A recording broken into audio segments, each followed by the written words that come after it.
నరసింహస్వామి శివునితో ఎందుకు యుద్ధం చేశాడో మీకు తెలుసా?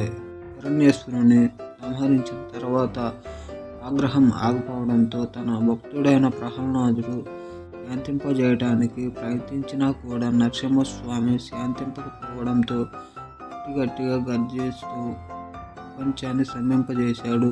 దేవతలంతా కలిసి ఆ శివుని దగ్గరకు వెళ్ళి ఎలాగైనా నరసింహస్వామిని శాంతింపబరిచేలా చేయమని కోరుతారు. దానితో శివుడు వీరభద్రుని అవతారం ఎత్తి నరసింహస్వామిని శాంతింపజేయడానికి చేస్తాడు. కానీ అది విఫలం అవ్వడంతో శివుడు తన భయంకరమైన శర్భావతారం ఎత్తుతాడు. అయితే శర్భావతారం సింహం తలతో, పెద్ద రెక్కలతో, పదునైన గోర్లతో, పొడవైన తోకతో ఉంటుంది. శర్భావతారం నరసింహస్వామిని ఓడిస్తుంది. అయితే ఆ శక్తివంతమైన శర్భావతారం శివుడిని గ్రహించిన శర్భావతారం